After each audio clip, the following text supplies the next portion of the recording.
Bom dia a todas, todos, todes. Essa é a nossa quinta aula do curso de Filosofia do Direito da Faculdade Nacional de Direito da UFRJ. E a aula de hoje será, sobre filosofia moderna, filosofia do direito moderna, e nós vamos tomar como referência uma filósofa ainda muito pouco estudada no Brasil, que é a Margaret Cavendish, né? O tema da aula de hoje é Margaret Cavendish e as utopias, o Estado reinventado pela tecnociência, vocês vão entender o que é isso. Eu me esqueci completamente de fazer um sumário, de novo, né? Mas eu prometo que a ordem dos slides ela será bem intuitiva, né? Primeiro, eu queria fazer uma recapitulação muito breve do que nós debatemos nas nossas aulas anteriores, né? O primeiro ponto que é importante destacar que eu gostaria que vocês fixassem, né? É que filosofia é um debate racional, ou seja, fundamentado em argumentos sobre os nossos juízos de valor, ou sobre os nossos critérios de valoração. Então, os diferentes ramos da filosofia vão se ocupar de diferentes valores. Teoria do conhecimento vai debater o que é a verdade. Estética, né, ou epistemologia, vai debater o que é a beleza. Ética ou filosofia moral, ela vai discutir o que é o bem. Filosofia política, o que é o bem comum. E a filosofia do direito vai se ocupar, em especial, de um valor, que é o valor justiça. Filosofia do direito, então, é um debate racional sobre o valor justiça, né? Nas nossas duas últimas aulas, nós tratamos da filosofia do direito antiga, tendo a Antígona, né, a peça do Sófocles, como referência, e a filosofia do direito medieval, tendo Dante como referência, né? Há dois elementos que são interessantes aqui. Primeiro, né, a filosofia do direito, né, na antiguidade, na Grécia e em Roma, né, e no medievo, na cristandade medieval, né, ela tinha por objeto, né, a busca por um fundamento último, não mítico, um fundamento último dissociado das narrativas míticas, né, para a ordem social. E essa filosofia está muito atravessada pela crença de que existe uma ordem natural e racional do universo, né?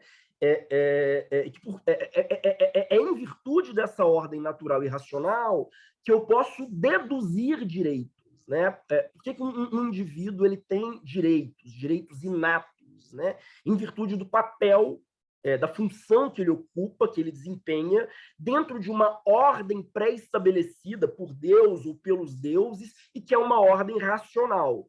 Então, imagino que vocês lembrem, né? Eu falei, inclusive, de Santo Agostinho, que defende uma teoria que é do Ordo Amoris, né? A ordem do amor. Agostinho tem uma frase muito conhecida, que é ama e faz o que queres. Mas para Agostinho, isso não significa, oba, salve-se quem puder, né? Ama e faz o que queres, né? Que delícia. Não, ama e faz o que queres para Agostinho significa basicamente o seguinte: o mundo foi construído num ato de amor divino. Todas as criaturas elas são dignas de amor, mas existe uma ordem nesse amor. Por exemplo, um gato deve ser mais amado que uma planta deve ser mais amada que uma pedra, um ser humano deve ser mais amado que um gato, e Deus deve ser mais amado que um ser humano. O pecado para Agostinho, e o crime também, reside no amor desordenado. A definição que Agostinho dá de pecado é exatamente essa: é amor desordenado, ou seja, eu não obedeço à ordem racional intrínseca da criação. Tranquilo isso? Mesmo? Isso está fixado? Porque, vejam, isso está na matriz de toda a discussão sobre jusnaturalismo clássico. A ideia de direito natural clássico, ela pressupõe isso, quer dizer, ela pressupõe que existe uma ordem natural a ser obedecida, e essa ordem ela é racional. O intelecto humano consegue descobrir essa ordem. É por isso que eu gosto de dizer, né, que para muitos dos autores da Antiguidade e da Idade Média, o papel do legislador não é criar direito, o papel do legislador é descobrir direito. O direito existe antes da sua positivação. O que o legislador faz é proteger esse direito, que é um direito que está intrínseco à ordem da realidade, né? É proteger esse direito por meio da lei. Então, vejam, né? Eu gosto de dizer que é uma fé muito grande na razão, né? Uma fé tão grande na razão que se parte do pressuposto de que a realidade é, em si mesma, racional. Existe um intelecto, né? No caso, um intelecto divino, o que quer que seja, um intelecto subjacente à construção da realidade. É essa leitura que ela vai ser desconstruída na modernidade.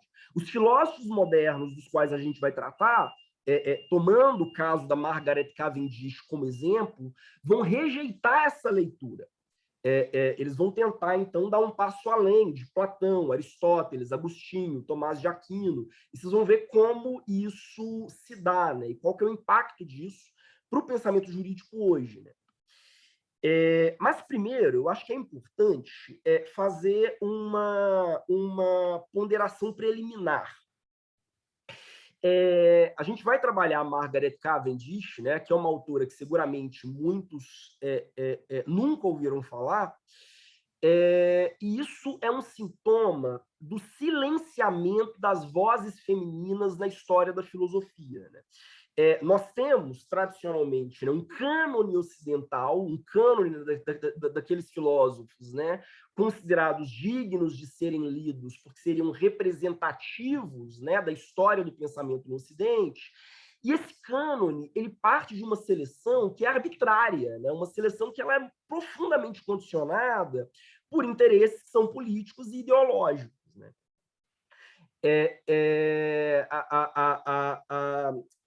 Como é que eu vou dizer? Os nossos critérios, né, para definir o que é um autor clássico e o que não é um autor clássico, né, o que é um autor relevante, o que não é um autor relevante, eles são muito menos critérios, vamos dizer assim, intrínsecos ao próprio sistema filosófico do que atravessados por contingenciamentos sociais, econômicos, políticos e por aí vai, né? É uma das razões pelas quais uma figura como a Margaret Cavendish ficou durante muitos anos apagada, né? E mesmo hoje há muito pouco material sobre ela em português, por exemplo, né?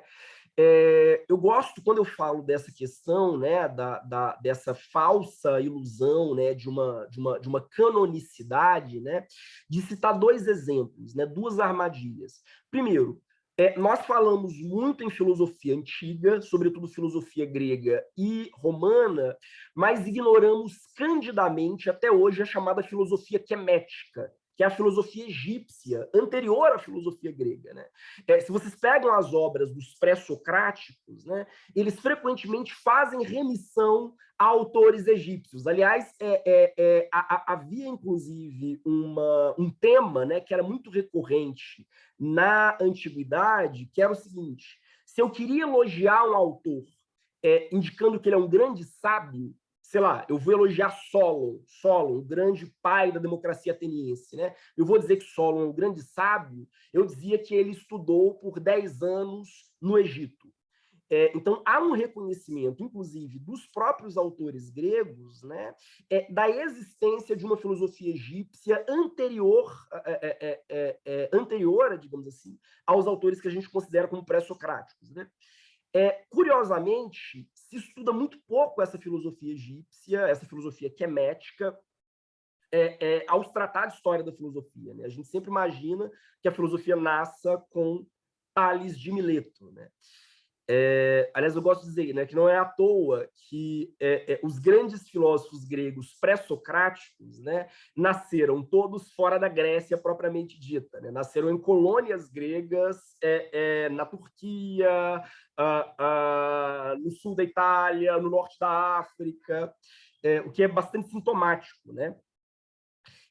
Há um autor que tem feito esse debate no Brasil, né, da necessidade de recuperação da filosofia egípcia, da filosofia copta, né, da filosofia quemética, que é o Renato Nogueira, professor da Rural. Acho altamente recomendável os trabalhos dele. E, da mesma forma, né, um outro caso que me parece muito emblemático é o da filosofia islâmica.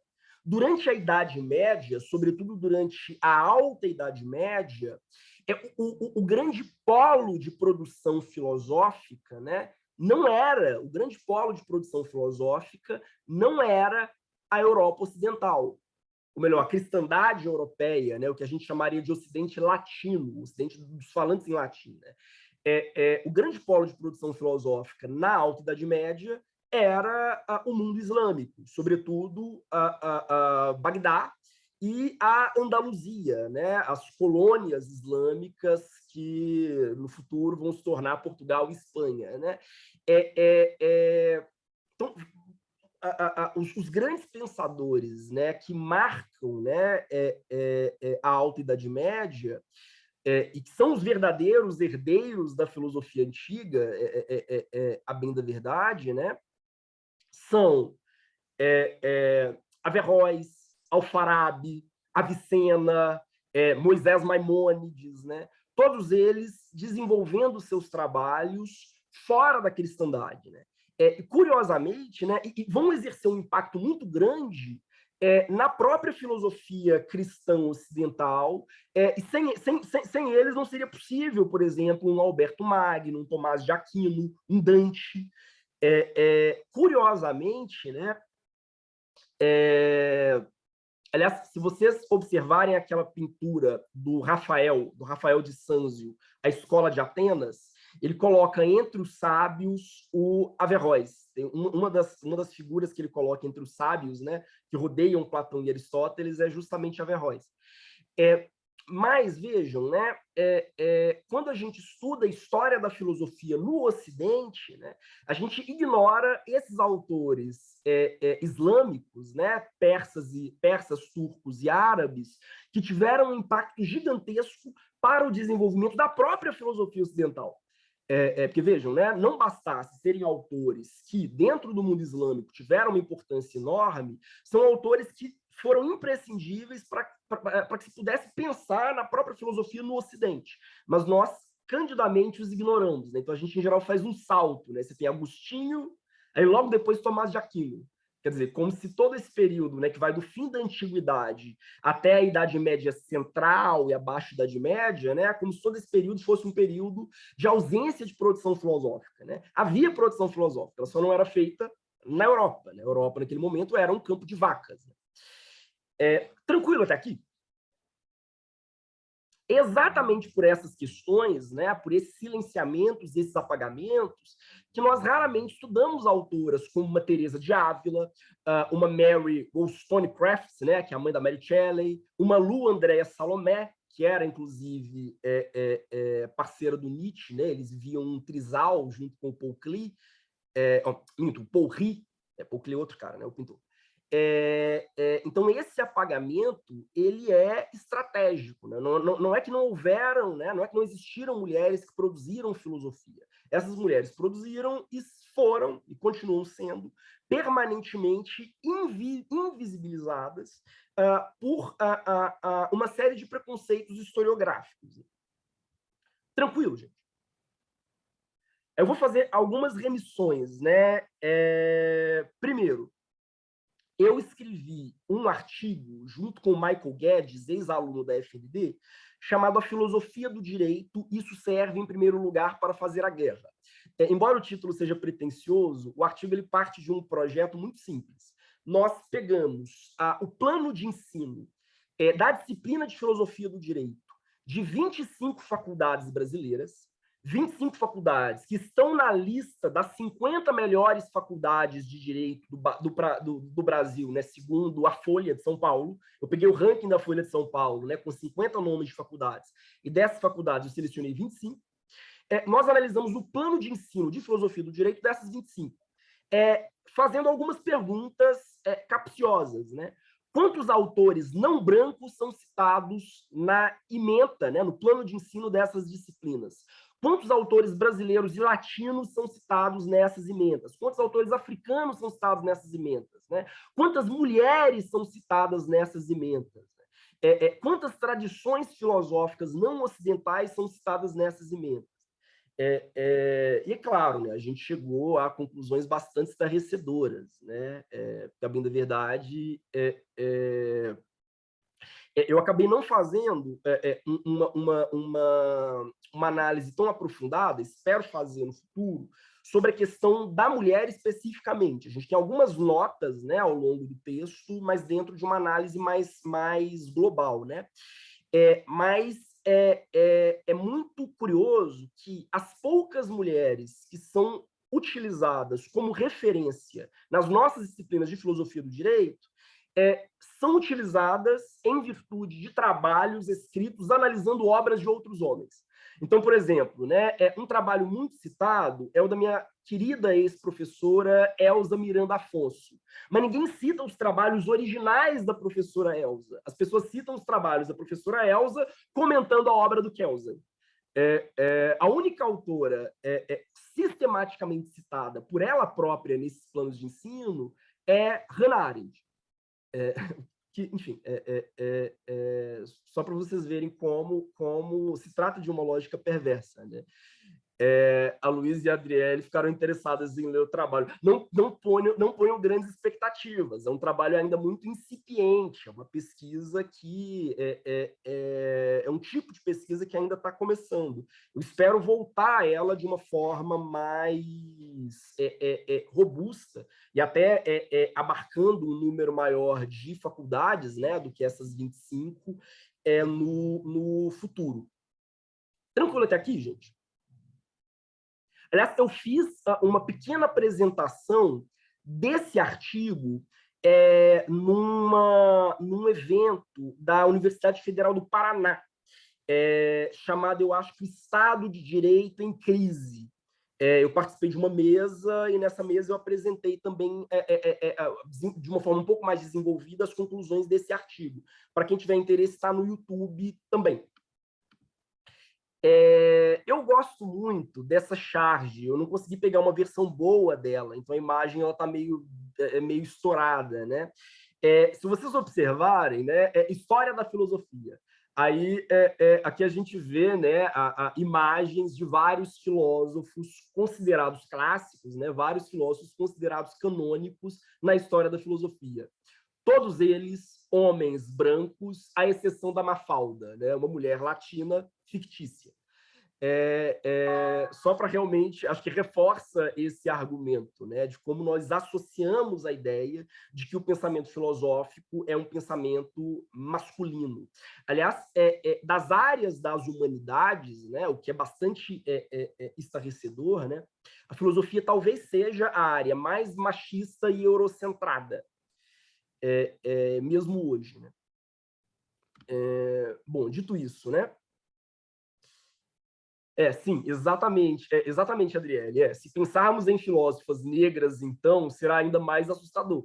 Exato. Não, posso dizer com toda a tranquilidade do mundo, se nós pegarmos as ementas oficiais, não necessariamente aquilo que é ensinado pragmaticamente em sala de aula, mas se a gente pegar as ementas oficiais de todas as federais, das faculdades de direito federais no Brasil, nós não vamos achar nenhuma mulher negra sendo citada. Eu encaminho meu livro pelo SEDEX para alguém que me apontar qualquer faculdade de direito federal no país que tenha no seu plano de ensino oficial remissão a uma filósofa negra. A Luísa perguntou, né? Vocês pegaram da FND, professor? Aí você me complica, né? Eu não posso criticar a ementa dos meus próprios colegas. Na verdade, eu acho que nós chegamos a olhar a ementa da FND, sim, mas a ementa da FND ela tem ainda outros problemas.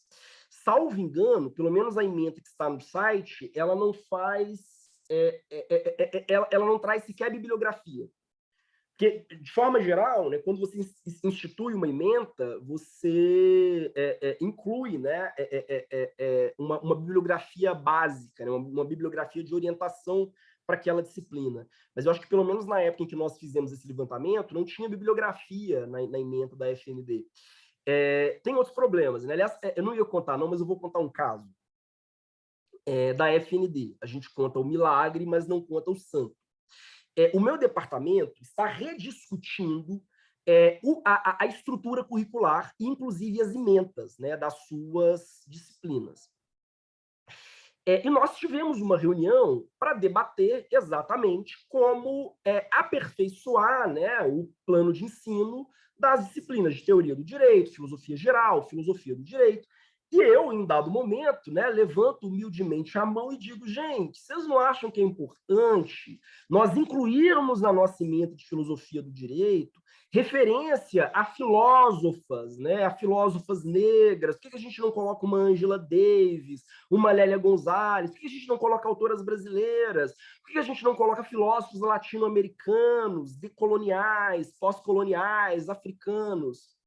E alguns colegas, eu também não vou dizer quem, olharam para mim como se eu fosse insano e disseram assim, mas nós não conseguiríamos trabalhar esses autores, não é algo relevante para ser estudado nesse sentido. Bom, conto o milagre, mas não conto os santos, né, no caso. Tentem imaginar. Bom, eu vou citar duas experiências que eu acho muito interessantes de resgate dessa memória de produção de filósofas ao longo da história, né? O primeiro é a Rede Brasileira de Mulheres Filósofas. É interessantíssimo, recomendo efusivamente que vocês acompanhem. Elas têm vários projetos, inclusive tem um projeto que eu gosto muito, acho que se chama Uma Filósofa por Mês, né? Em que eles, melhor, em que elas realmente recuperam, né, essas mulheres invisibilizadas que produziram ao longo da história da filosofia. E o segundo, né, é a rede de mulheres, né, filósofas de América Latina, que também tem várias ações nesse sentido. Aliás, eles fizeram um curso chamado As Pensadoras e o Direito, em que eles chamaram várias professoras de direito, né, que trabalham com teoria e filosofia, para que elas apresentassem filósofas, né, interessantes, né, como a Nancy Fraser, a Donna Haraway, né? A aula sobre a Donna Haraway foi, inclusive, ministrada por uma professora da FND, que é a Júlia Franzoni. Uma aula muito interessante, diga-se, né? A ideia do curso é muito legal. Tranquilo, gente. Aí a gente pode passar, né, para a Margaret Cavendish, né, propriamente, né?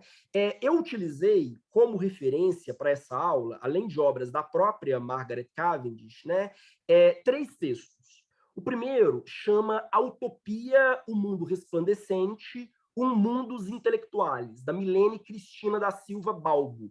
A Milene foi a primeira pessoa no Brasil a traduzir um trabalho da Margaret Cavendish. Ela traduziu a utopia que a Margaret Cavendish escreveu na dissertação dela, defendida na área de letras na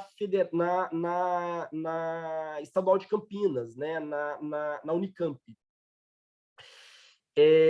Além disso, né, tem algumas entrevistas, inclusive, da Milene no YouTube, comentando sobre o processo de tradução, sobre a relação dela com a obra da Margaret Cavendish. É muito interessante, acho altamente recomendável. Eu utilizei também um outro texto da Stephanie Randan Zaredzini, né? Que fez no doutorado uma pesquisa sobre a Margaret Cavendish, e aí trabalhando especificamente a questão de gênero, a maneira como a Cavendish trabalha a questão de gênero na sua obra. Esse texto dela é muito interessante. E, em terceiro, eu peguei um texto do Matheus Tonani, chamado Compreendendo Percepção e Movimento em Margaret Cavendish, a partir de sua crítica a Hobbes. Esses 3 textos eles, são algumas das poucas referências em português sobre a obra da Margaret Cavendish. Para quem tiver mais interesse, eu recomendo a própria dissertação da Milene. Ela escreveu uma dissertação inteira sobre a Cavendish, né? E que se encerra com a tradução que ela faz da Utopia da Cavendish. Eu cheguei a conhecer a Milene há alguns anos atrás, acho que em 2017, em um evento em Campinas, né, sobre utopias, né? Dito isso, né, a Margaret Cavendish, essa senhora aqui, absolutamente elegante, né, ela nasce em 1623 e morre em 1673, ou seja, a vida dela inteira se deu dentro do século XVII, e ela escreveu trabalhos, né, nos mais diferentes gêneros. Ela é filósofa, ela é romancista, ela é poeta e ela é dramaturga. Há uma observação a ser feita. As obras poéticas, dramatúrgicas e os romances, né, que ela redigiu também têm uma dimensão filosófica. Então, não só os textos propriamente filosóficos que ela escreveu, mas as suas obras poéticas, né, assim como a sua utopia, né, ela escreveu uma utopia, as suas obras literárias têm também um sentido filosófico subjacente. Ela se via, antes de mais nada, como filósofa. Isso eu acho que é importante.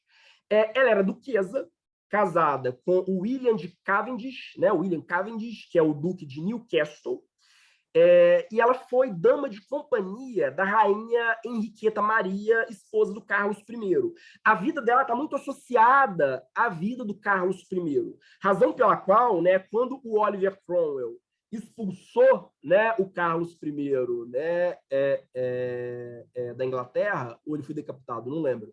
Enfim, quando o Oliver Cromwell toma o poder, né, e depõe por um breve momento a monarquia inglesa, a Margaret Cavendish tem que se refugiar na França.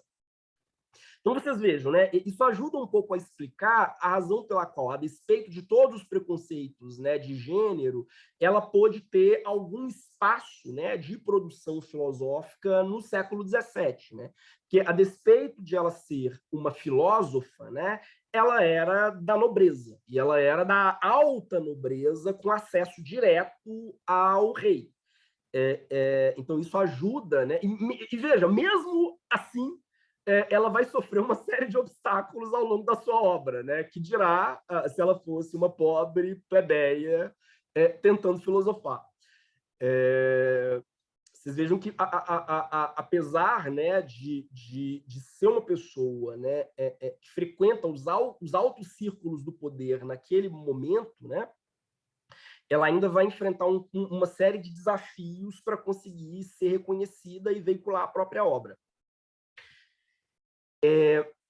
Ela é uma das figuras femininas mais importantes do século XVII, né, no caso, aqui está século XVIII, mas é século XVII, erro de digitação, é uma das figuras femininas mais importantes do século XVII, entre outras coisas, porque ela vai oferecer uma contribuição muito grande para os debates sobre filosofia natural, o que a gente chama de filosofia da natureza, o que vai dar origem às ciências da natureza, a física, a química.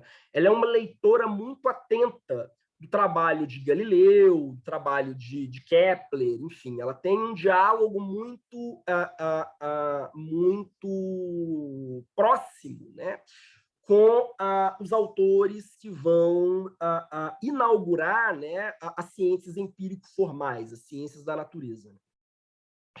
E ela teve, né,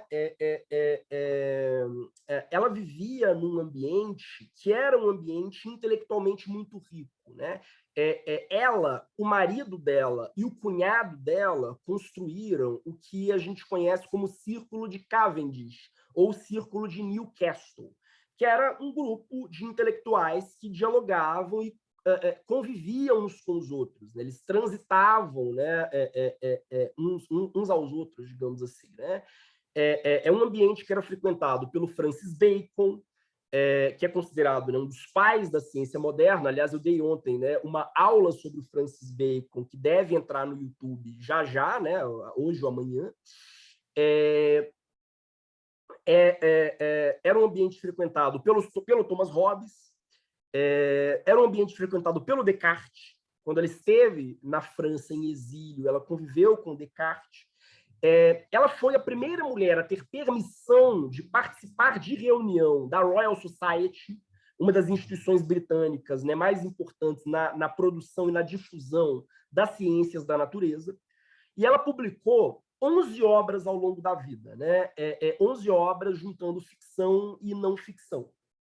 Sendo que dessas obras tem seis tratados filosóficos propriamente ditos, né?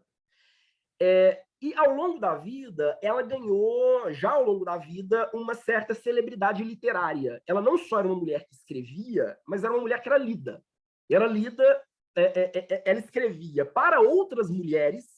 O objetivo dela era ser lida por outras mulheres, inclusive para difundir e disseminar o pensamento científico entre as mulheres.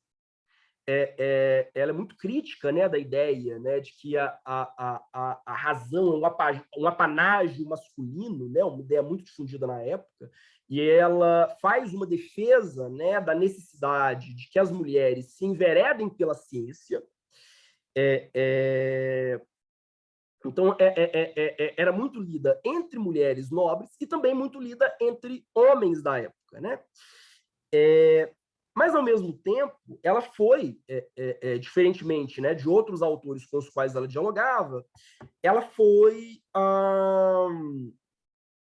frequentemente ridicularizada, né? Ela foi frequentemente atacada e agredida, inclusive nos jornais, digamos assim, né, nos periódicos da época. Né?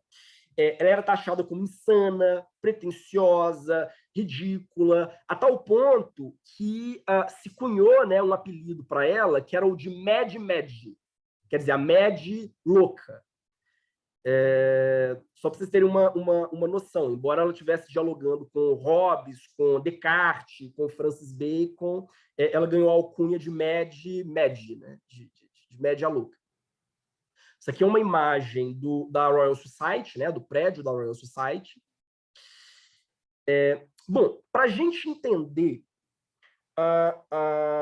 o envolvimento da Cavendish, né, com as ciências da natureza e como isso vai ter impacto, né, no pensamento jurídico e político dela, a gente vai precisar fazer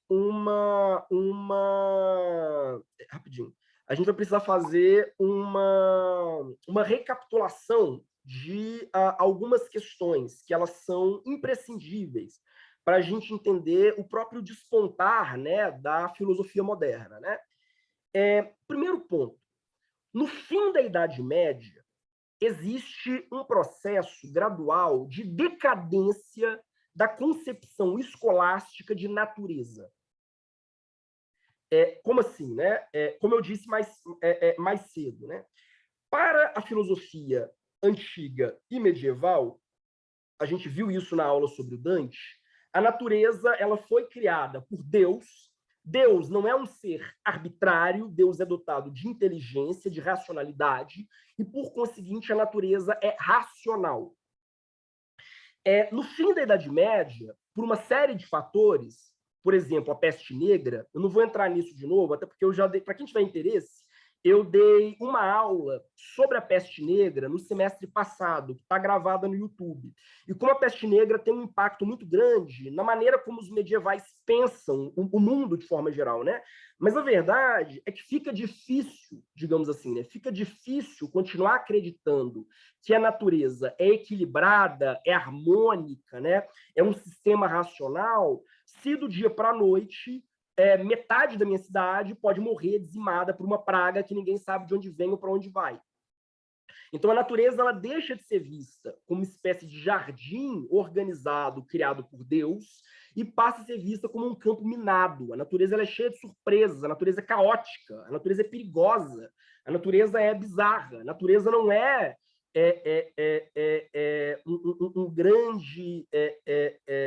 uma grande totalidade dotada de sentido, de significado e de beleza, né? A natureza é o passarinho arrancando a cabeça do canarinho. Então, há uma consciência cada vez mais acentuada no fim da Idade Média de que nós não podemos orientar a nossa vida humana de acordo com a natureza, porque a natureza não é ela própria organizada por nenhum tipo de critério. Então, há uma separação, né, muito acentuada entre natureza e cultura, ou há uma percepção de que talvez, né, eu não possa, a partir da natureza, deduzir direitos ou deduzir posições sociais. Talvez as nossas hierarquias sociais não sejam hierarquias naturais, elas sejam convenções sociais. Talvez os direitos que eu acredito que sejam inatos, sejam direitos naturais, eles sejam, na verdade, invenções. Vocês percebem? Muito abstrato.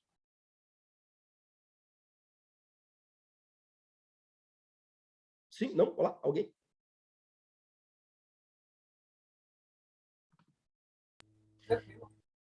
E vocês vejam, né, que isso vai causar uma inversão muito curiosa. Para os indivíduos, né, do fim da Idade Média e no início da Renascença, né, é aqui que entra a questão da Renascença, talvez a razão não esteja no mundo. Talvez o mundo em si mesmo não seja racional. A razão está no sujeito que observa, não nas coisas observadas. Talvez a gente olhe para o mundo e veja regularidade, mas essa regularidade ela não seja uma regularidade inerente ao mundo. Talvez ela seja uma construção da minha razão. É uma forma que eu tenho para processar o mundo à minha volta. O mundo em si não é lógico. Lógica é a minha razão que lê o mundo a partir dessa chave. Tranquilo? Então veja, né? A gente observa a natureza e acha que existem leis da natureza, mas talvez as leis da natureza sejam leis da razão. É a razão a razão humana, no caso, né, que observando a natureza cria esquemas, né, cria leis, né, entre aspas, né, cria esquemas que traduzem de uma forma coerente um mundo que na verdade em si mesmo é incoerente, ele é contraditório, ele é caótico. O grande símbolo, né, dessa percepção, talvez o grande, uma das grandes, um dos grandes fatores, né, responsáveis por essa virada é a redescoberta de uma obra, de um livro que teve um impacto muito grande até para que a Renascença surgisse, que é uma obra chamada De Rerum Natura, ou Da Natureza das Coisas, escrita por um poeta romano chamado Lucrécio. Essa obra ela foi descoberta, redescoberta, né? Ela foi esquecida durante toda a Idade Média, e ela foi redescoberta em 1417, ou seja, no século XV, né, início do século XV, por um filósofo chamado Poggio Bracciolini. O Poggio Bracciolini, fuçando na biblioteca de alguns mosteiros, né, na Alemanha, né, no que virá a ser a Alemanha no futuro, né, fuçando nas bibliotecas de alguns mosteiros alemães, ele redescobre essa obra do Poggio Bracciolini, chamado Da Natureza das Coisas.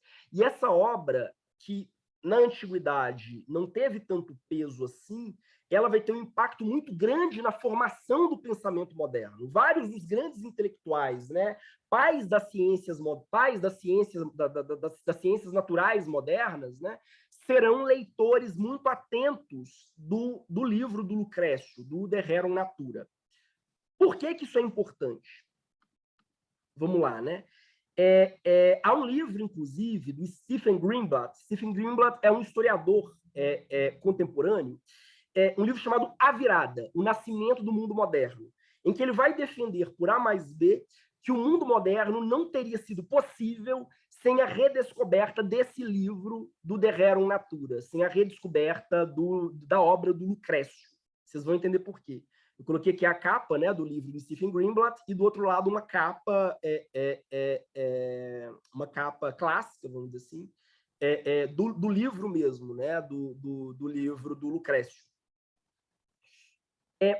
O De Rerum Natura é uma obra materialista. E é uma das primeiras obras da história a defender a teoria atomística, a teoria corpuscular, né? A teoria corpuscular da matéria. O Lucrécio foi profundamente inspirado pelo Demócrito, o pai da teoria atomista, né? Esse filósofo grego de 460 a 370. Né? E o que o Demócrito ele vai dizer? Vejam só, acompanhem o meu raciocínio. Né? O que o Demócrito vai dizer? Ele vai dizer que o mundo é, na verdade, o resultado de um número infinito de partículas colidindo em um espaço infinito. Mas veja, qual que é o pulo do gato aqui? Se existe um espaço infinito e um número infinito de partículas se chocando umas com as outras, eventualmente, esse choque entre as partículas vai parecer algo racional. Eventualmente, os mundos criados pelo choque de partículas vão parecer mundos feitos por um criador inteligente, vão parecer ordenados, mas isso é mero acaso. É como se eu fizesse o seguinte: eu fecho os olhos e começo a bater aleatoriamente os meus dedos nas teclas do teclado. Eventualmente, vai aparecer, se eu fizer isso por um tempo muito longo, eventualmente vão aparecer palavras que parecem ter sido escritas com um propósito. Mas não é verdade, elas foram escritas aleatoriamente. Vamos, sei lá, eu vou digitar aleatoriamente no teclado e de repente aparece uma palavra como paralelepípedo. Aí você vai bater o olho e vai dizer: ele intencionalmente escreveu paralelepípedo. Mas não, eu escrevi com os olhos fechados, batendo aleatoriamente nas teclas. Isso é tão aleatório como se eu tivesse escrito XWZB2H. É absolutamente aleatório. O Demócrito ele vai dizer que o mundo que nós vivemos parece um mundo coerente, parece um mundo organizado, parece um mundo racional, parece que existe alguma lógica na realidade à nossa volta, por uma questão puramente probabilística. Nós tivemos a sorte de existir em um dos muitos mundos possíveis, uma das muitas variações, né, de choque de átomos, de encontro entre átomos, que parece ter alguma ordem interna. Mas toda ordem interna ela é um resultado do mero acaso. Tranquilo?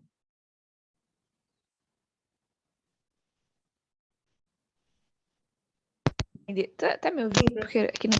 Tô tá. assim. Eu não tô conseguindo entender muito bem como é que isso vai se relacionar à continuidade da religiosidade. Porque a partir do momento que você não vai acreditar mais na ordem do mundo e tudo mais, como é que você vai continuar sendo religioso? Essa é uma questão genial. Muitos autores vão acusar a Demócrito. Uma das razões pelas quais Demócrito, né, e o Lucrécio serão esquecidos é porque esses autores vão ser acusados de ateus, de um materialismo ateísta.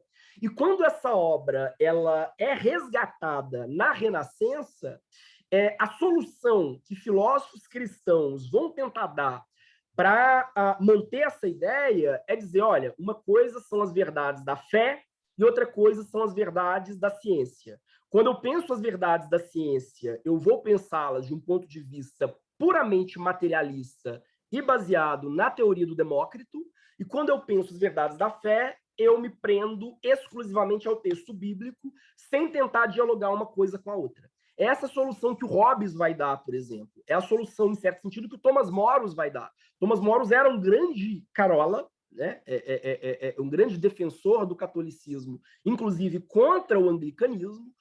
Durante muito, quando a Inglaterra ainda era católica, ele mandou um monte de gente para a fogueira, vamos dizer assim, né? Para a Inquisição. E não obstante, né? Thomas Moros era um atomista profundamente influenciado pelo livro do Lucrécio, o De Rerum Natura. Mas esses autores eles estavam cientes da ambivalência disso. Você percebe? Entendi sim. Nossa, que doideira. Eles sabiam muito bem que uma coisa é esse postulado científico, e muitos vão defender esse postulado com unhas e dentes, inclusive a própria Margaret Cavendish. Outra coisa é as verdades da fé. Então, é como se eu entro no meu laboratório, aí eu ligo o interruptor. Eu saio do laboratório, eu desligo o interruptor. Porque vejam, né, a teoria do Demócrito ela está na contramão de qualquer teoria de design inteligente. Já ouviram falar de design inteligente? A ideia de que o mundo que nós vivemos ele possui alguma ordem, alguma racionalidade, porque há uma criatura dotada de razão, né, que incutiu essa ordem, essa racionalidade no mundo, né? É uma das teorias defendidas por criacionistas hoje, né? O que o Demócrito vai dizer? O Demócrito vai dizer, olha, você acha que o mundo tem uma ordem, você acha que o mundo tem uma razão, mas essa ordem e essa razão, ela é meramente casual. A verdade é, existe um multiverso, existe uma infinidade de universos possíveis, porque o espaço é infinito, o universo é infinito, e as partículas são infinitas, e nesse multiverso, alguns universos, eles são radicalmente aleatórios, quer dizer, a aleatoriedade é evidente, e alguns universos parecem menos aleatórios, porque, enfim, por uma mera questão de sorte. Eu fico pensando em Rick e Morty, né? Rick e Morty trabalha muito essa ideia. Aliás, o Demócrito ele está na raiz, inclusive, da teoria dos mundos possíveis, né? Você pega o Rick e Morty, né? O tempo inteiro eu fico dando graças aos céus, né? Graças aos deuses inexistentes, né? Para brincar com o Demócrito, né? Pelo fato de que nós estamos em uma versão do universo em que nós não somos torradeiras, né? Ou em que nós não somos insetos, ou que nós não vivemos debaixo d'água. Porque, no fundo, né, o desenho ele trabalha exatamente com isso. Né? Existem uma infinidade de multiversos. O Rick é o cientista que consegue transitar entre esses multiversos, e a primeira coisa que ele faz é construir uma cidade com todas as versões dele próprio de todos os multiversos possíveis. Né? Ou ainda tem, sei lá, o filme do Homem-Aranha. Né? Não vou dar spoiler, até porque eu não vi o filme. Por favor, não deem spoiler. Se não reprovo, viu? Mas você tem uma discussão que também caminha nessa direção. Né? A gente debate multiverso exatamente por partir do pressuposto de que toda aparente organização dos átomos é aleatória. Não existe um princípio que organize os átomos de fato de uma forma X ou Y. Tranquilo.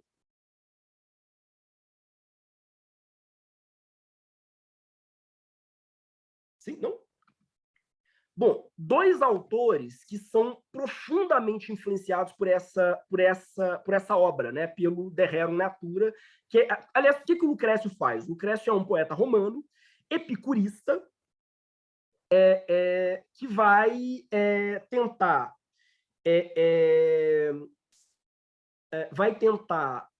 escrever em versos as principais teses da filosofia atomista do Demócrito. Né? O epicurismo, inclusive, né, é uma doutrina profundamente materialista por causa disso. Né? Se não existe uma ordem na realidade, né, se a natureza ela não tem uma ordem, ela não tem uma racionalidade, tudo é caos, então a única coisa que eu posso fazer é cuidar do meu próprio jardim, né, para citar a música dos Titãs. A única coisa que eu posso fazer como é que eu vou dizer? Assim como a Marta Suplicy, né, relaxar e gozar. Fundamentalmente isso. Dois autores muito influenciados pelo livro do Lucrécio são o Maquiavel e o Galileu. Veja, de dois campos totalmente distintos. Né? A leitura que o Maquiavel tem, essa leitura desencantada do político, né? Essa leitura que não acredita mais numa ideia de justiça, numa ideia de bem comum, né? Essa leitura que pensa o poder pelo poder, é uma leitura que não teria sido possível sem o estudo aprofundado que o Maquiavel faz da obra do Lucrécio. Galileu é a mesma coisa, né? Embora em outro campo. Né? Todo o trabalho do Galileu no desenvolvimento, né, das ciências naturais é um trabalho que vai partir exatamente desse pressuposto. Né? Vai partir do pressuposto de que o mundo em si mesmo não é racional. A razão está nos esquemas que nós fazemos, nas hipóteses sempre provisórias que nós fazemos para interpretar esse mundo que é em si mesmo caótico. Tranquilo?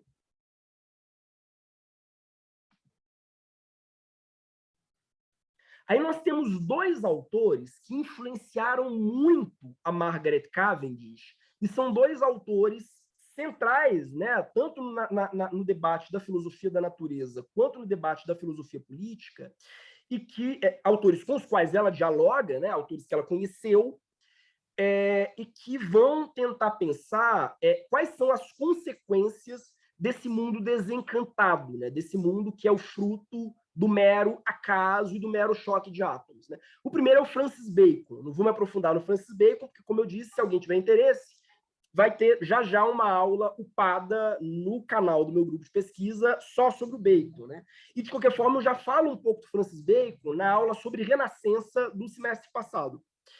Mas o Francis Bacon ele vai dizer o seguinte: a razão é só um instrumento através do qual nós, seres humanos, criamos esquemas para controlar o ambiente à nossa volta. Então, a razão ela nunca vai me dar acesso ao que as coisas são em si mesmas.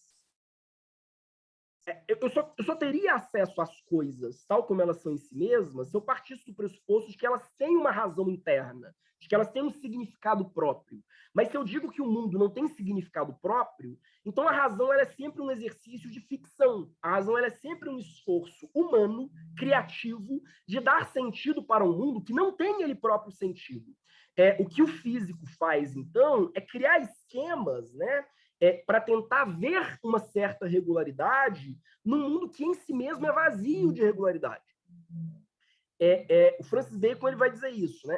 Para o Francis Bacon, então, diferentemente de Aristóteles ou de Platão, né, o conhecimento não é uma contemplação desinteressada. E por que o conhecimento não é uma contemplação desinteressada? Porque nós não temos o que contemplar. Não há nada que a natureza possa nos ensinar propriamente. Platão olhava para o mundo, o Aristóteles olhava para o mundo, ele dizia: olha que mundo maravilhoso, ele revela a inteligência, a potência e a criatividade dos deuses. Francis Bacon vai dizer: olha que mundo horrível, que mundo sujo, feio, bizarro, agressivo. Olha a Joaninha, bonitinha e fofinha, e de repente a Joaninha está comendo um filhotinho de pulgão. Eu olho um cachorrinho dócil e sensível, e de repente o cachorrinho está comendo o próprio cocô. Eu olho um gatinho, ai que gracinha, o gatinho passeando, de repente o gatinho arranca a cabeça de um passarinho. A natureza em si não tem graça, quer dizer, ela não tem beleza, ela não tem significado. O que o Francis Bacon vai dizer, então? A razão, o conhecimento, é simplesmente uma estratégia por meio do qual nós, seres humanos, nós sim temos graça, beleza e significado, nós, seres humanos, convertemos a natureza, convertemos as coisas da natureza em bens úteis para nós. Então, Francis Bacon vai dizer, olha, qual que é o objetivo da ciência? O objetivo da ciência é tornar o mundo natural menos bizarro para nós, seres humanos, torná-lo mais habitável para nós, seres humanos, né? Torná-lo menos imprevisível para nós, seres humanos, e garantir que a gente construa, garantir que a gente crie computadores, carros, metralhadora, gás mostarda, napalm, bomba atômica. Para o Francis Bacon, o conhecimento é sempre um conhecimento instrumental, porque a única forma que nós realmente nos aproximamos da natureza não é pela contemplação. Nós nos aproximamos da natureza ocupando essa natureza, colonizando essa natureza. E para o Francis Bacon, né, ele leva isso de uma forma tão radical que, para ele, só existe progresso moral com progresso científico e vice-versa. A sociedade humana se aprimora, né, nós nos tornamos melhores à medida em que nós temos mais controle sobre a natureza, inclusive sobre a nossa própria natureza. O mundo não vai se tornar melhor porque as pessoas elas vão descobrir uma ideia universal de justiça. Essa ideia universal de justiça não existe. Ele vai dizer, o mundo vai se tornar melhor quando nós tivermos ferramentas para controlar as nossas próprias pulsões naturais. Quando a gente começar, por exemplo, a distribuir ansiolítico na água. Não, as pessoas estão muito agressivas. Eu vou, junto com flúor, eu vou colocar também remédio contra a ansiedade na água. Aí o mundo vai melhorar, enfim, vai ficar as mil maravilhas. Então, para o Francis Bacon, o que aprimora, vamos dizer assim, o mundo, né, é simplesmente o domínio da técnica sobre a natureza, porque a natureza em si mesma não tem nada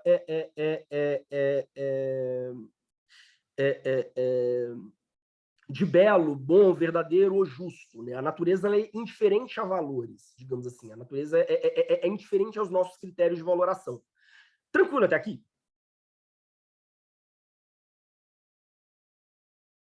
Quem vai levar as teses do Francis Bacon, as suas últimas consequências, digamos assim, inclusive para o direito, vai ser o seu secretário, né? o filósofo que atuou durante muitos anos como assistente, né, do Francis Bacon, que é o Thomas Hobbes. Hobbes ele vai partir de uma visão puramente materialista e puramente atomística da realidade. Ele vai dizer, olha, o ser humano é um animal entre outros.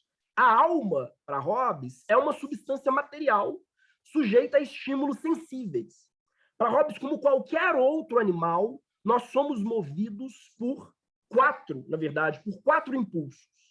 Para Hobbes, só existem 4 grandes impulsos que definem a vida humana e a existência humana. A busca do prazer, a fuga daquilo, a busca do prazer, a fuga da dor, a busca pela expectativa do prazer e a fuga da expectativa da dor. O que é a busca pela expectativa do prazer, digamos assim, né? A esperança? O que é a fuga da expectativa da dor? É o medo. Então, para Hobbes, no fundo, nós somos seres, como qualquer outro animal, guiados basicamente por 4 impulsos. A dor, o prazer, o medo e a esperança. De uma forma muito sintética. Né? E mais, para Hobbes, razão, assim como para o Francis Bacon, né, razão, no fundo, não é uma ferramenta superior que nos diferencia de outros animais e que assegura, né, que nós tenhamos acesso à verdade, à justiça, ao bem. Para Hobbes, a razão é simplesmente um cálculo que nós fazemos para maximizar o prazer e minimizar a dor. Qualquer animal é dotado em algum nível de razão. A partir do momento em que qualquer animal sabe, né, que tomar um choque elétrico é pior do que comer um pote de ração, ou do que comer um bacalhau. Então, para Hobbes, né, a única diferença entre o ser humano e os outros animais é uma diferença de grau. Nós temos uma capacidade de calcular dor e prazer maior do que boa parte dos demais animais. Mas, no fundo, toda a nossa vida é orientada por esses fatores, né? A busca do prazer e a fuga da dor. E mais,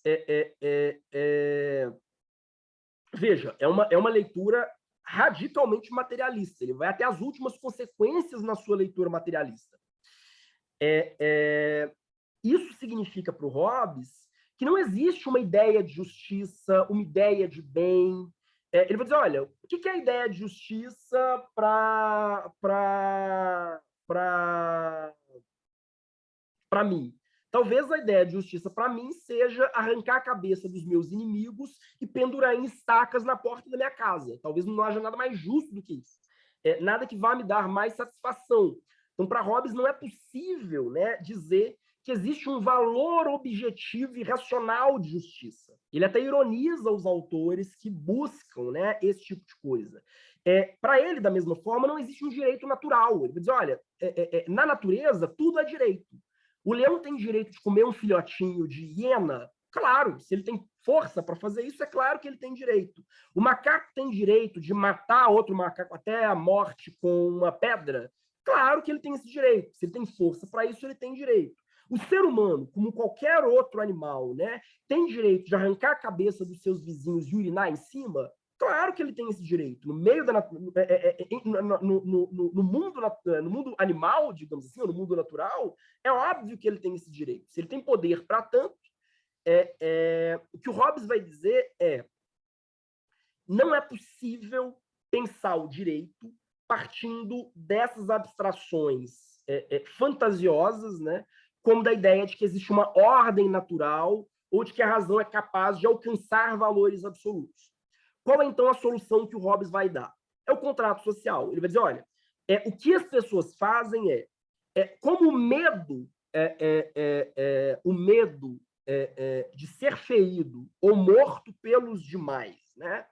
Como o medo de ser, de alguma forma, prejudicado pelos demais é sempre muito grande, o ser humano naturalmente, digamos assim, tende a criar sociedades, né, nas quais ele estabelece uma série de regras mínimas que impeçam que nós nos matemos uns aos outros. Impeça a guerra civil, que é, na verdade, o grande temor do Hobbes. Né? Hobbes passou a vida dele inteira em meio a guerras civis. Né? Então, para o Hobbes, né, no fundo, a única coisa, né, que a razão pode me dar é uma forma mínima de conciliar esses múltiplos interesses, né, essas múltiplas expectativas de prazer que todos nós temos, em um sistema minimamente estável por meio do Estado Leviatã. Tranquilo? Muito abstrato? Tranquilo, professor. Professor, rapidinho. Diga. Você falou que não é, de acordo com a ideia do Hobbes, que não é possível pensar o direito com base na concepção de que o mundo possui uma ordem natural e de que a razão é capaz de alcançar o quê?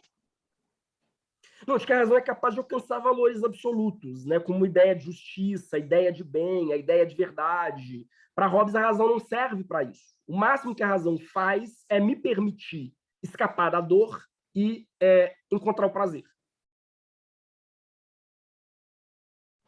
Ok, então seria, como você falou, que a razão é capaz de lidar com a conciliação de várias ideias de prazer, conciliar por meio do contrato social.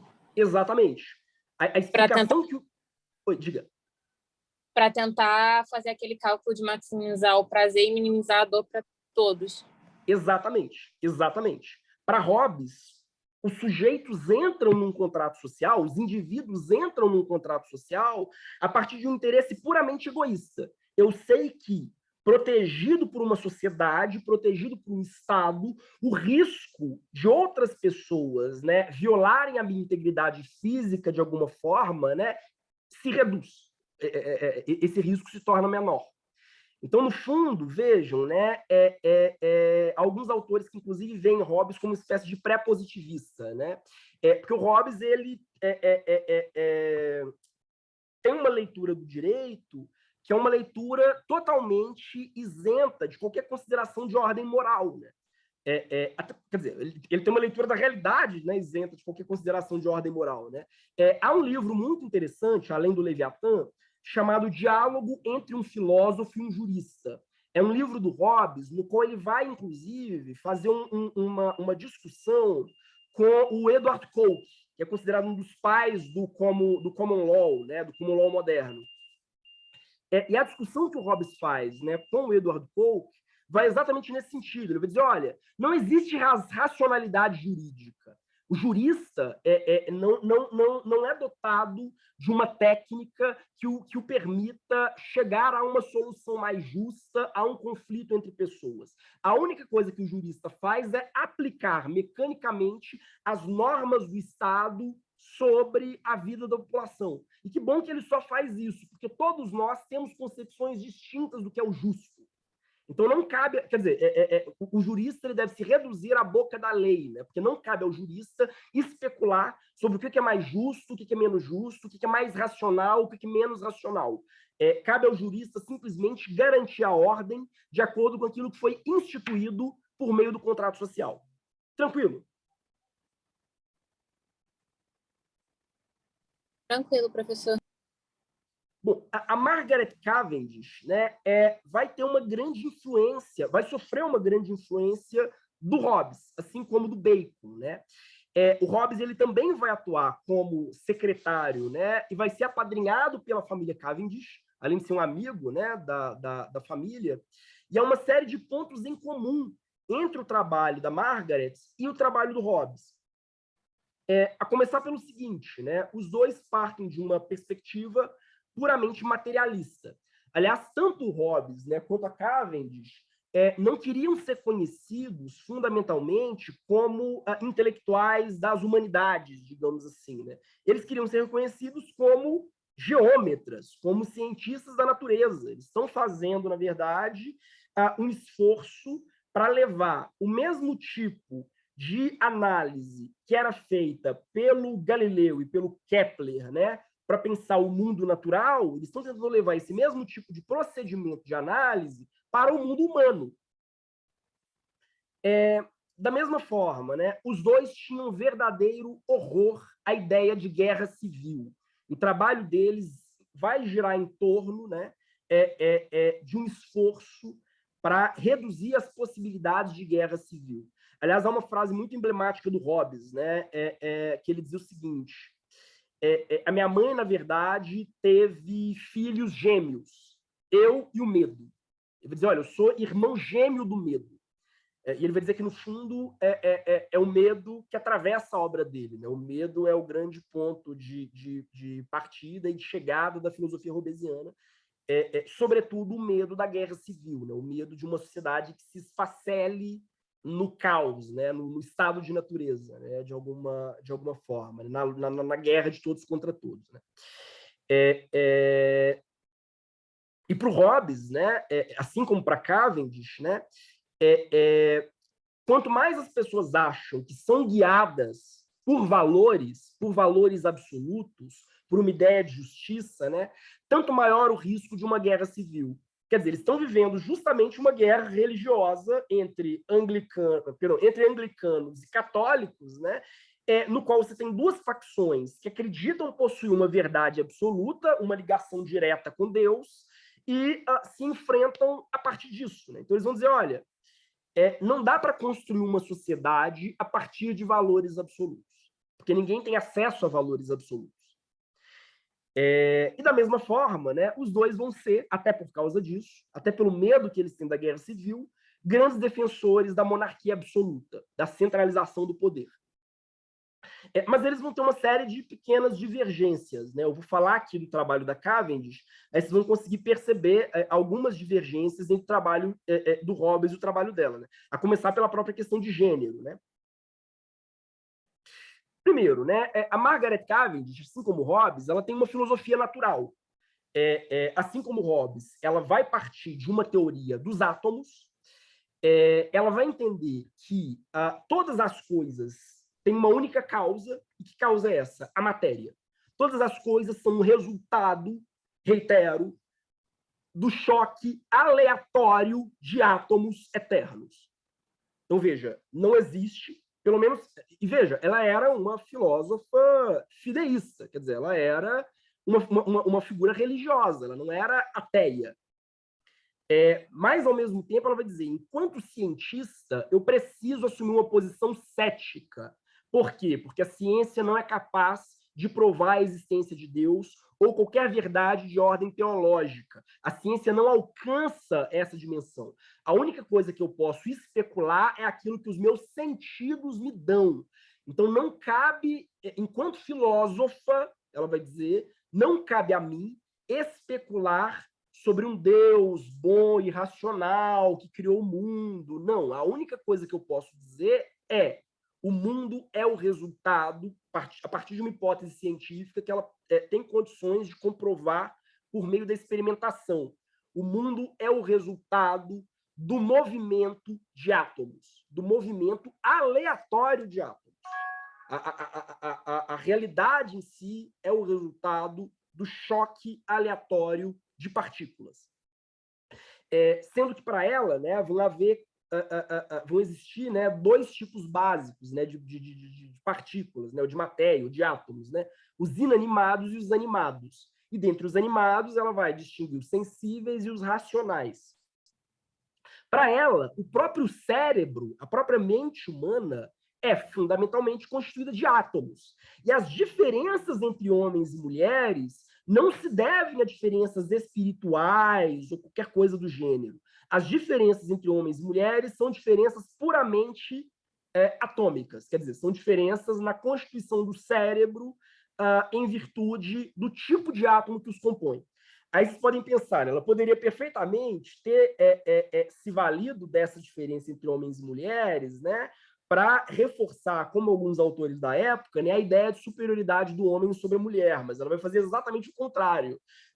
Ela chega a especular que a mulher ela tem mais átomos, vamos dizer assim, racionais no seu cérebro que os homens.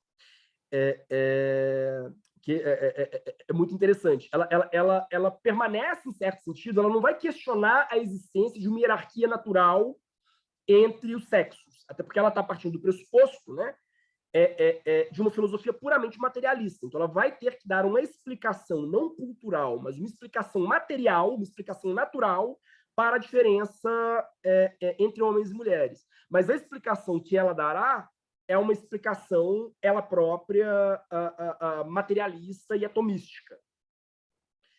Tranquilo?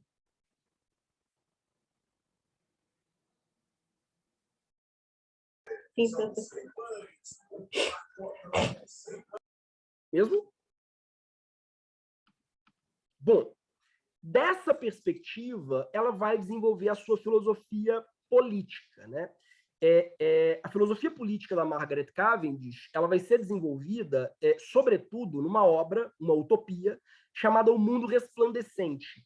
O gênero, né, utópico, esse gênero, utopia, né, essa forma de escrever que a gente considera, né, ou concebe como utopia, surge com o Thomas Moros no início do século XVI.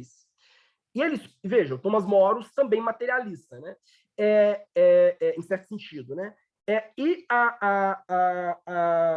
a ideia básica do Thomas Moros é justamente a seguinte, ao escrever a utopia dele, né? A nossa vida social não é o resultado de uma ordem natural que está inscrita na nossa existência, vamos dizer assim, né? Não existe um modelo mais apropriado, um modelo ideal, um modelo natural de organização da vida social. É isso que o Hobbes, é isso que o Moros vai dizer. É ilusório achar que existe um modelo, como Platão tentou, né? Que existe um modelo de sociedade perfeita que pode ser alcançado por meio da razão, que contempla a ordem das coisas, a ordem natural das coisas, né? E tenta traduzir essa ordem natural das coisas para o mundo humano. O que o Moros vai dizer? Toda sociedade é uma construção artificial. Toda sociedade é uma construção da razão puramente humana. Toda sociedade ela surge a partir de escolhas históricas contingentes. Não existe uma sociedade ideal, perfeita, modelar, né, no qual nós devamos nos espelhar. Toda sociedade é o resultado de uma convenção, de um contrato, vamos dizer assim, entre os indivíduos. Tranquilo? Muito abstrato? Tranquilo. Mesmo? E veja, isso está muito, reitero, isso está muito atrelado a uma concepção materialista da natureza.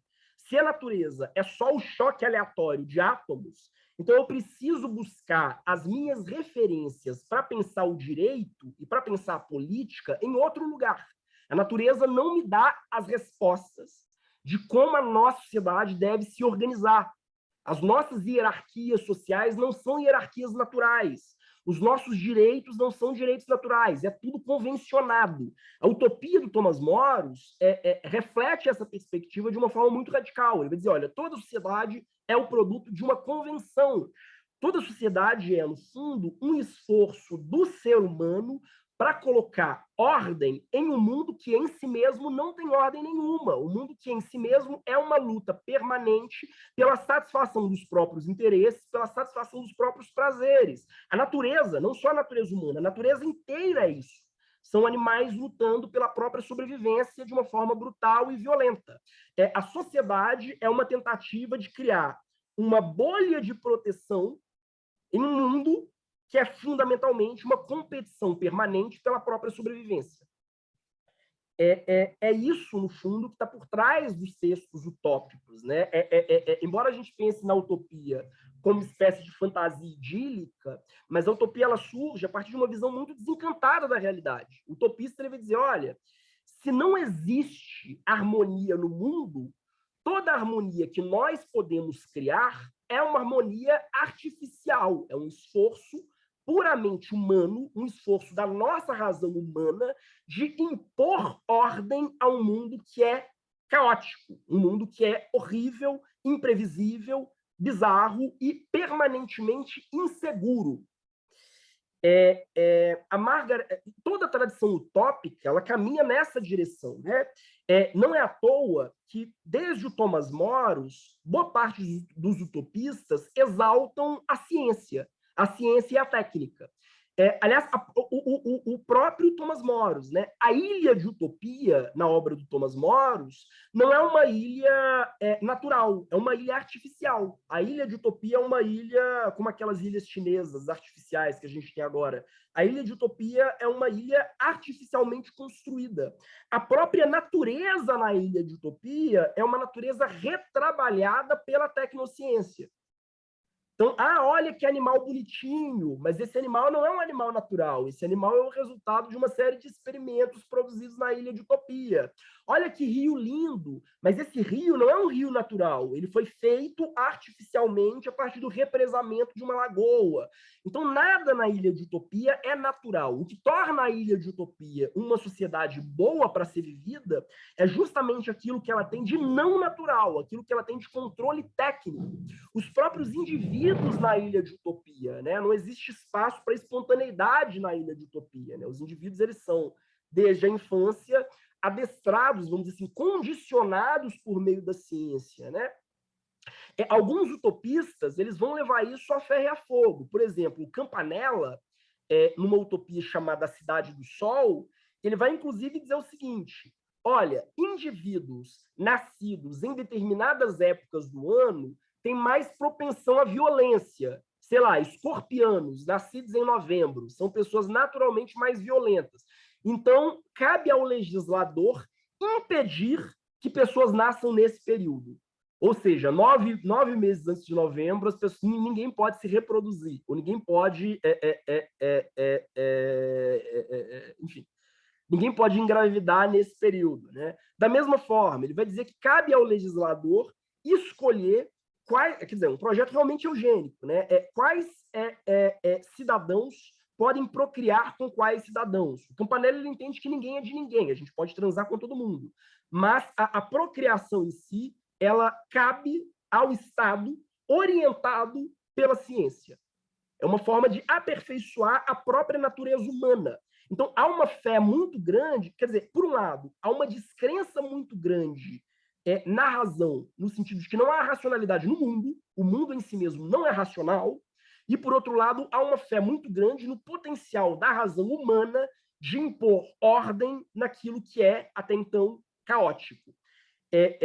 Todo gênero de utopia parte dessa ideia. Quer dizer, todas as utopias, né, desde o Thomas Moros, né, elas caminham a partir dessa ideia, né, a ideia de que o direito, no fundo, não é o reflexo, né, o direito e o Estado, né, não são o reflexo de uma ideia universal de justiça, de bem comum, ou qualquer coisa do gênero, é simplesmente uma estratégia da razão humana para disciplinar a nossa violência natural e para nos aperfeiçoar enquanto espécie. E a utopia da Margaret Cavendish, né, enquanto uma filósofa da natureza cientificista, né, caminha também nessa direção. O Mundo Resplandecente, que é a utopia dela, que foi publicada como apêndice de uma outra obra de filosofia natural, que é o Observations upon Experimental Philosophy, né? O Mundo Resplandecente, ele trata exatamente de uma sociedade totalmente construída à luz da razão. É a história de uma viajante, que ela é sequestrada por um marinheiro apaixonado por ela, e ela vai parar nessa nova civilização até então desconhecida, né? Nessa civilização utópica. E é uma civilização totalmente regida pela ciência, uma civilização no qual todos os habitantes, né,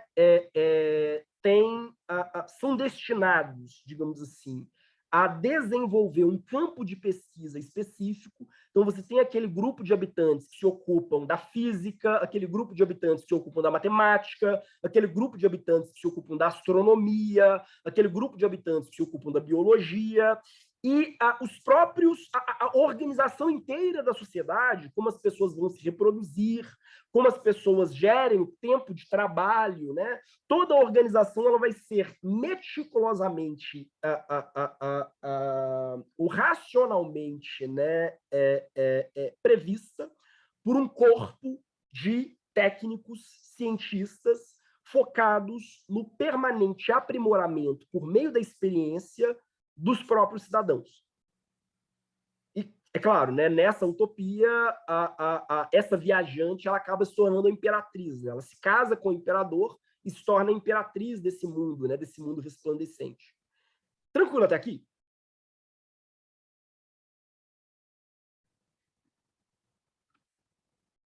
Sim? Não? Vamos lá? Alguém?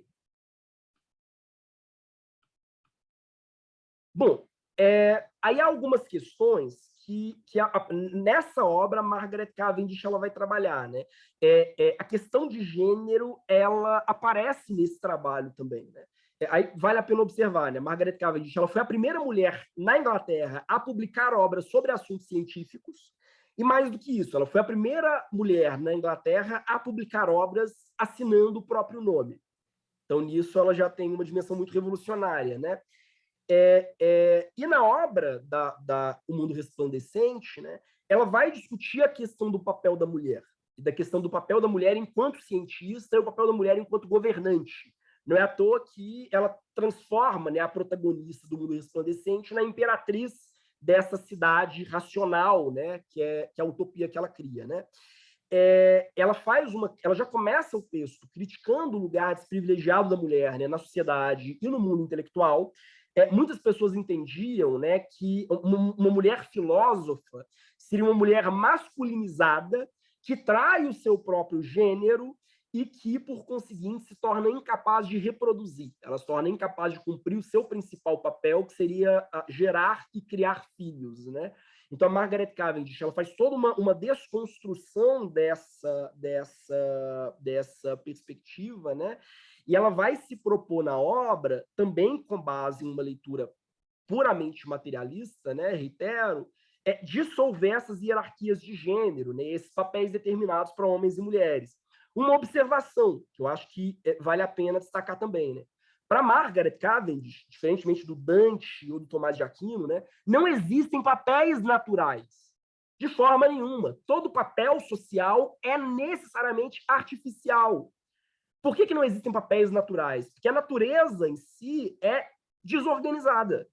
Eu não posso dizer que a mulher tem essa função na espécie humana e o homem tem aquela função na espécie humana, simplesmente porque, como toda e qualquer espécie, a espécie humana é luta permanente por sobrevivência. Então, não há... É uma ilusão achar que nós nascemos pré-programados para desempenhar determinados serviços ou determinadas tarefas ou para ocupar um determinado espaço na natureza. Todo o papel que nós ocupamos é decorrência de uma criação artificial da razão humana. Então, ela vai, né, dentro dessa linha ainda, né, de um horizonte atomístico, né, questionar a própria noção de uma hierarquia natural dos gêneros, porque ela desconstrói a ideia de uma hierarquia natural em qualquer sentido. Se não há ordem na natureza, então as minhas condições, vamos dizer assim, fenotípicas, não podem determinar o papel que eu vou desempenhar dentro da sociedade. Você percebe?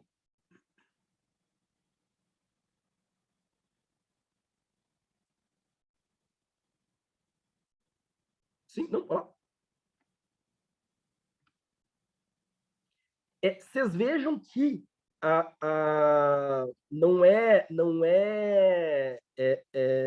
primeiro, né, não é à toa que ela foi tão mal vista, né, por dizer isso, no século XVII.